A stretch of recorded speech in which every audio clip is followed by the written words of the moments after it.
नमस्कार, हमारे खास पेशकश में आप सभी का बहुत स्वागत है और आपके साथ मैं हूं दीपा फिला। मनोज सिन्हा, जिनकी पहचान एक कुशल मंत्री के रूप में होती है, वो गाजीपुर की जनता के दिल में बसते हैं। पीएम मोदी, गृह मंत्री अमित शाह और खुद संघ के चहेते हैं। उन्हें एक खास जिम्मेदारी सौंपी गई है, वो अब पीएम के मिशन कश्मीर का अहम हिस्सा बने हैं। ये चुनौती बड़ी है, ये काम पहले से हटकर है, लेकिन इस चुनौती से टकरा कर पास होने पर उनका कद बढ़ेगा, क्योंकि वो बनाए गए हैं कश्मीर के नए कमांडर।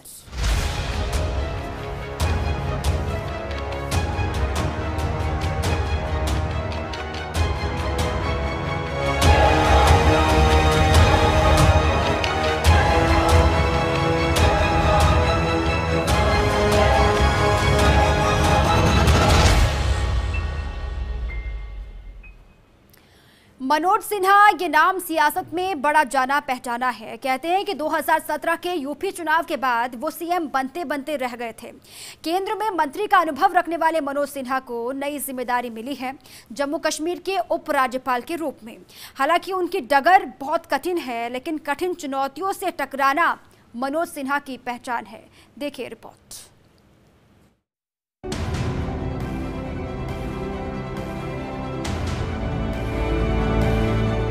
पूर्व केंद्रीय मंत्री मनोज सिन्हा ने जम्मू कश्मीर के उपराज्यपाल के रूप में शपथ ले ली है।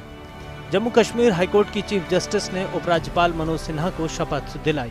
I, Manoj Sinha, do swear in the name of God that I will faithfully discharge the functions of the Lieutenant Governor of the Union Territory of Jammu and Kashmir and will, to the best of my ability, preserve, protect and defend the Constitution and the law, and that I will devote myself to the services and well-being of the people of Jammu and Kashmir. BJP के वरिष्ठ नेता मनोज सिन्हा को 6 अगस्त को जम्मू कश्मीर का उपराज्यपाल नियुक्त कर दिया गया। उनकी नियुक्ति यहां के उपराज्यपाल जीसी मुर्मू के अचानक इस्तीफा देने के एक दिन बाद हुई।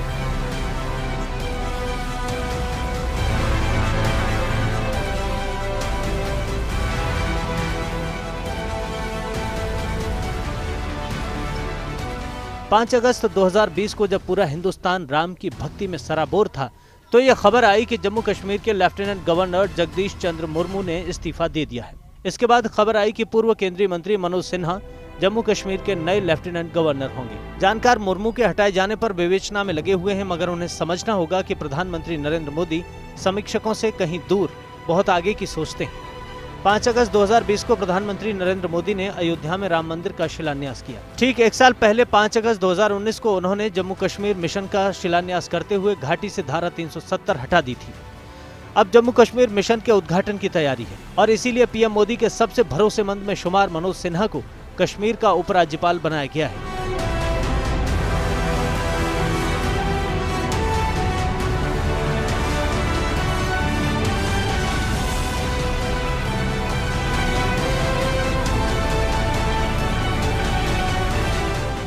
मनोज सिन्हा यूपी की सियासत के जाने माने चेहरे हैं। तेज तर्रार नेताओं में उनकी गिनती की जाती है। पीएम मोदी के पसंदीदा माने जाते हैं। मोदी सरकार के पहले कार्यकाल में रेल राज्य मंत्री के रूप में काम कर चुके हैं। गाजीपुर लोकसभा सीट से 3 बार सांसद रहे हैं। हालांकि पिछले लोकसभा चुनाव में बीएसपी के अफजल अंसारी से वे चुनाव हार गए थे। 2014 में गाजीपुर संसदीय सीट से लोकसभा चुनाव जीतने के बाद जब मनोज सिन्हा ने रेल राज्य मंत्री का पदभार संभाला, उसी दिन उत्तर प्रदेश में गोरखधाम एक्सप्रेस दुर्घटनाग्रस्त होने की खबर आई। मंत्री पद की शपथ लेने के कुछ घंटों के अंदर ही मनोज सिन्हा सीधे घटनास्थल के लिए रवाना हो गए। वहां उन्होंने खुद राहत कार्यों की निगरानी की। इससे उनकी अपने कर्तव्यों के प्रति गंभीरता नजर आती है।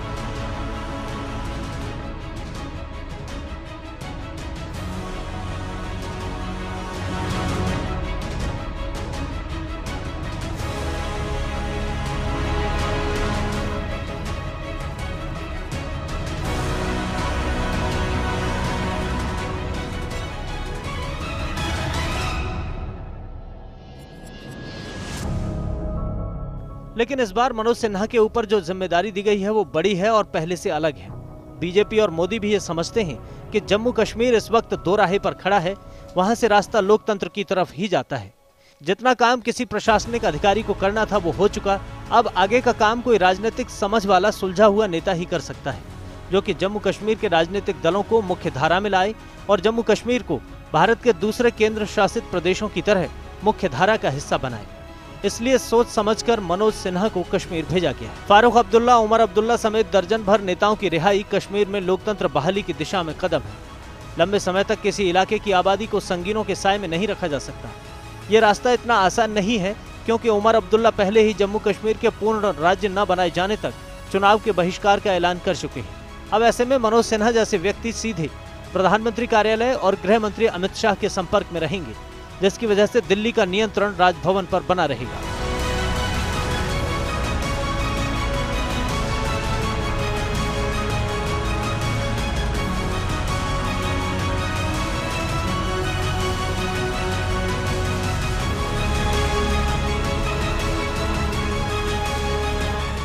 मनोज सिन्हा के इस पद पर चयन को लेकर भी कई तरह की चर्चाएं हैं। कहा जा रहा है कि पीएम मोदी एक तीर से कई निशाने साधते हैं। मनोज सिन्हा राष्ट्रीय स्वयंसेवक संघ से जुड़े नेता हैं और बीएचयू से आईआईटी छात्र भी रहे हैं। मोदी सरकार में संचार राज्य मंत्री के अलावा रेल राज्य मंत्री का भी प्रभार मनोज सिन्हा ने संभाला था। 2017 में उन्हें यूपी का सीएम बनाए जाने की चर्चाएं जोरों पर रहीं, लेकिन ऐन वक्त पर योगी आदित्यनाथ का नाम फाइनल हुआ। 2019 के लोकसभा चुनाव में उनकी हार ने सभी को चौंका दिया था। मनोज सिन्हा को एलजी बनाए जाने की कई वजहें हैं। वजह नंबर 1, भूमिहारों को साधना। 2014 से लेकर 2019 तक गाजीपुर के इलाके में मनोज सिन्हा के नाम पर भूमिहारों का डंका बजता था, मगर भूमिहारों को लगने लगा था कि वो बीजेपी के हाथों ठगे गए। ऐसे में मनोज सिन्हा की अनदेखी बीजेपी को भारी पड़ सकती थी। लिहाजा भूमिहार वोट बैंक साधने के लिए मनोज सिन्हा को जम्मू कश्मीर का एलजी बनाकर भूमिहारों को संदेश दिया गया है कि बीजेपी को उनकी परवाह है। वजह नंबर 2, एक म्यान में दो तलवार नहीं रह सकती। बीजेपी के साथ समस्या है कि एक म्यान में दो तलवार नहीं रह सकती थी। एक और योगी आदित्यनाथ और दूसरी ओर मनोज सिन्हा। ऐसे में पार्टी में अंदरूनी टकराव की आशंका थी, जिसे टाल दिया गया। वजह नंबर 3, देर है अंधेर नहीं वाली थ्योरी। मनोज सिन्हा को जम्मू कश्मीर का लेफ्टिनेंट गवर्नर बनाकर बीजेपी के दूसरे नेताओं को यह संदेश दिया गया है कि उनके दर पर देर है लेकिन अंधेर नहीं, यानी जो मेहनत करेगा उसको उसका फल जरूर मिलेगा। वजह नंबर 4, आरएसएस से जुड़ाव भी काम आया।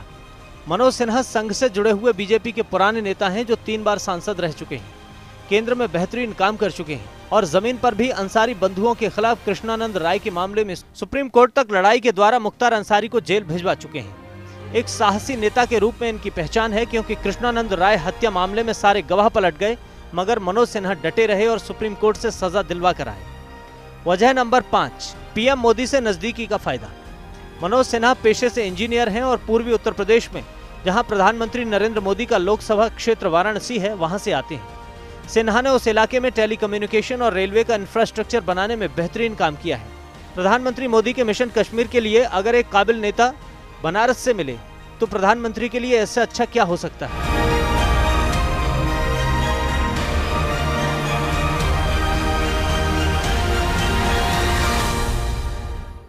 माना जाता है कि प्रधानमंत्री नरेंद्र मोदी उन पर काफी भरोसा करते हैं। प्रधानमंत्री मोदी का मंत्र है कि चुनौतियों को अवसर में बदलना चाहिए। कश्मीर की चुनौती को अगर सिन्हा अवसर में बदल पाए तो जाहिर है उनका कद और बढ़ेगा और संवैधानिक पद की जिम्मेदारी संभालने के बाद उन्हें फिर से बड़ी राजनीतिक जिम्मेदारियां दी जा सकती हैं। Bureau report, force India news.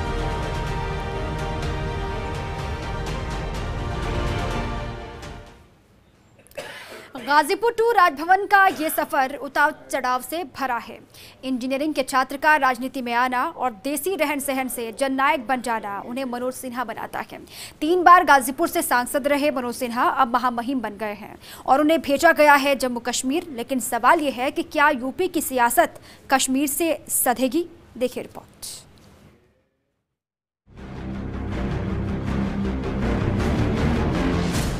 Ghazipur से राजभवन तक शानदार सफर। छात्र राजनीति से उठे, सांसद बने। 2014 में मोदी सरकार में मंत्री बनने का मौका मिला। 2020 में जम्मू कश्मीर के उपराज्यपाल। 61 साल के मनोज सिन्हा 80 के दशक में छात्र राजनीति से जुड़े। बीएचयू आईआईटी से उन्होंने एमटेक की पढ़ाई की और 1982 में एबीवीपी की तरफ से छात्र संघ अध्यक्ष रहे। उनको करीब से जानने वाले बताते हैं कि आईआईटी में पढ़ने वाला लड़का छात्र संघ में चुनाव लड़े, उस जमाने में ऐसा बहुत कम होता था, वो भी धोता कुर्ती पहनकर, जब शर्ट पैंट का फैशन।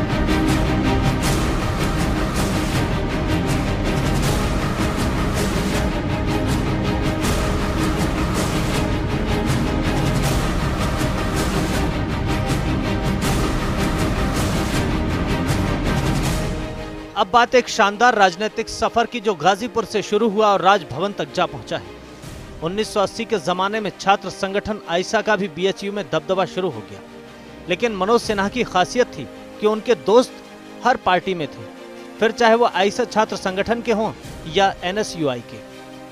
दोस्ती ऐसी कि अलग अलग राजनीतिक रुझान के बावजूद इनके दोस्त हमेशा इनके साथ खड़े हुए।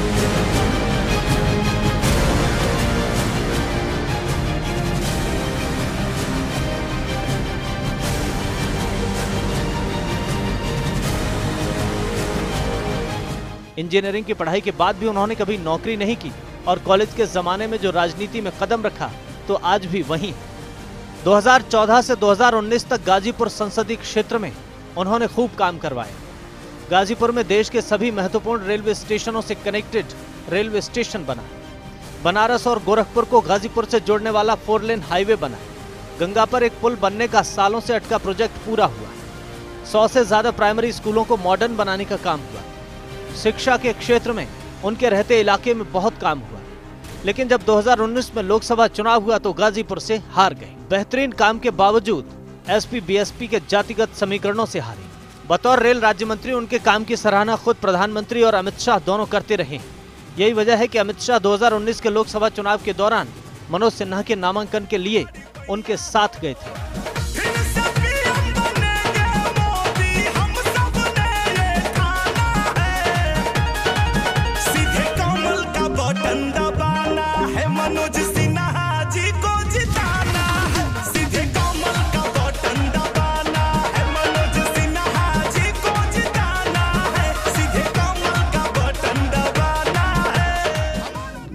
भले ही मनोज सिन्हा चुनाव नहीं जीते, लेकिन पार्टी आलाकमान का भरोसा बराबर जीते।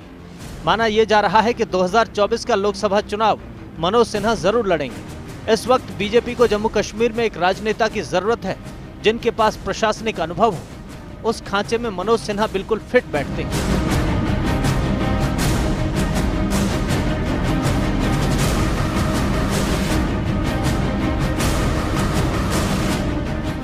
कई लोग मनोज सिन्हा की राजनीतिक वापसी पर भी सवाल उठा रहे हैं, लेकिन राजनीति के जानकारों का मानना है कि किसी नेता का सक्रिय राजनीति में लौटना पार्टी की लीडरशिप पर निर्भर करता है। पार्टी के शीर्ष नेतृत्व को नेता पर भरोसा हो तो वापसी मुश्किल नहीं होती। कांग्रेस में ऐसे कई उदाहरण हैं जब राज्यपाल बनने के बाद नेताओं ने सक्रिय राजनीति में वापसी की है। पहले भी कई नेताओं के साथ ऐसा हुआ है। 11 मार्च 1985 को अर्जुन सिंह मध्य प्रदेश के मुख्यमंत्री बने। अगले दिन यानी 12 मार्च को राजीव गांधी ने इस्तीफा दिलाकर पंजाब का गवर्नर बनवाया। बाद में अर्जुन सिंह की सियासत में वापसी हुई। दिल्ली की पूर्व मुख्यमंत्री शीला दीक्षित को केरल का राज्यपाल बनाया गया था। बाद में उन्हें यूपी की राजनीति में उतारा गया। हालांकि ये बात अलग है कि गठबंधन की राजनीति में वो चुनाव नहीं लड़े। वर्तमान परिस्थिति पर लौटें तो जानकार कहते हैं कि साल भर में जम्मू कश्मीर में जितना काम हुआ वो अच्छा रहा, लेकिन केंद्र की चाहत है नया जम्मू कश्मीर बनाने की। उसके लिए स्थानीय लोगों को भरोसे में लेना होगा और फिर सरकारी नीतियों को वहां अमल में लाना होगा। वहां भी चुनाव होने हैं और नई असेंबली के गठन का काम बचा है।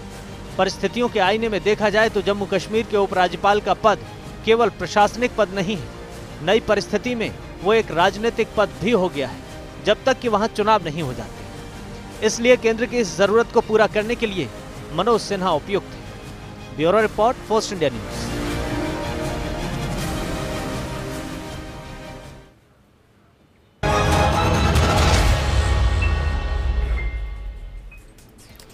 ब्रेक के बाद एक बार फिर से आप सभी का स्वागत है। प्रधानमंत्री नरेंद्र मोदी अगर किसी को बतौर नेता पसंद करें तो जाहिर है कि उसमें कुछ बात होगी। प्रभावशाली व्यक्तित्व वाले मनोज सिन्हा पूर्वांचल की सियासत में दबदबा रखते हैं। वो संघ से जुड़े रहे हैं और शब्दों की जादूगरी की माहिर हैं। और इतना ही नहीं, लोगों से जुड़ने का उनका अंदाज बेहद निराला और ठेठ देसी है। ये रिपोर्ट आप देखिए।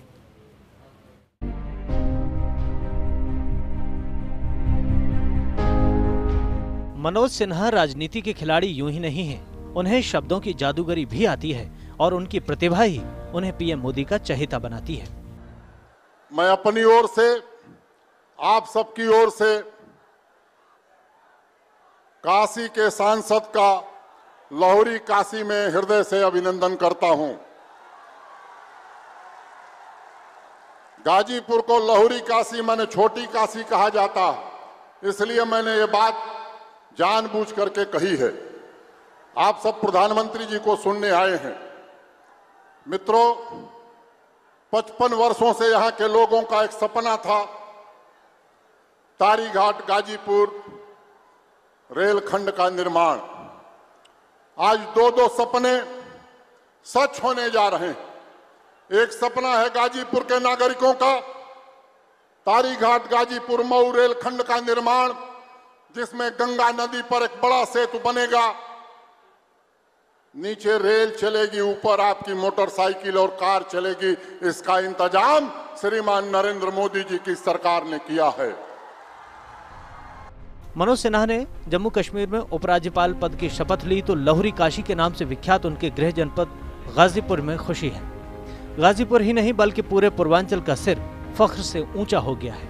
मनोज सिन्हा पीएम मोदी और गृह मंत्री अमित शाह के करीबी माने जाते हैं। उनके आग्रह पर 2016 में पीएम मोदी ने गंगा पर रेल सह ब्रिज का शिलान्यास किया था। 2018 में भी पीएम मोदी ने गाजीपुर में कई कार्यों का लोकार्पण किया। इससे पहले बड़े नेता सिर्फ चुनाव प्रचार के लिए जिले में आते थे। मनोज सिन्हा का केवल परिधान ही देशी नहीं बल्कि उनका खान पान और रहन सहन भी देशी है। उनका व्यंजन बाटी चोखा है तो दही उन्हें काफी प्रिय है। नाश्ते में पोहा, सैंडविच, कच्चा पनीर, बादाम, चना, ग्रीन टी, सुबह उठने के साथ और उसके साथ ओट्स बिस्किट खाते हैं। उपराज्यपाल मनोज सिन्हा हर सुबह हनुमान चालीसा का पाठ करते हैं। इसके बाद ही घर से बाहर निकलते हैं। मनोज सिन्हा का ये रूटीन चुनाव के समय भी जारी रहता था। मनोज सिन्हा का कद काफी बढ़ गया है, लेकिन वो अपना देशी अंदाज नहीं भूलते। आज भी जिले का उनकी जान पहचान का कहीं का कोई व्यक्ति मिलता है तो उसे गाजीपुर के अंदाज में ही हालचाल पूछते हैं। उपराज्यपाल मनोज सिन्हा को पढ़ने लिखने का शौक बचपन से रहा है। प्रधानाचार्य का पुत्र होने के नाते भी उनको ये प्रेरणा मिली। गांव से प्रारंभिक शिक्षा पूरी करने के बाद बनारस हिंदू विश्वविद्यालय से एमटेक की। मनोज सिन्हा सोशल मीडिया पर एक्टिव रहते हैं। अपने फेसबुक और ट्विटर अकाउंट को खुद चलाते हैं। हमेशा अपडेट रहने के साथ ही वे सवालों के जवाब भी देते हैं।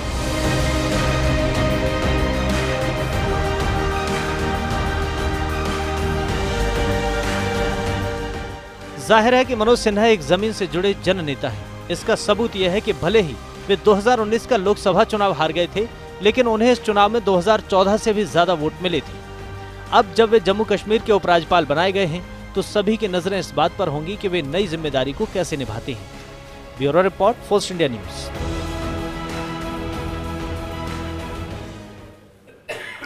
और इसी के साथ ही हमारी खास पेशकश में आज के लिए बस इतना ही, लेकिन खबरें लगातार जारी है। आप रहिए फर्स्ट इंडिया के साथ।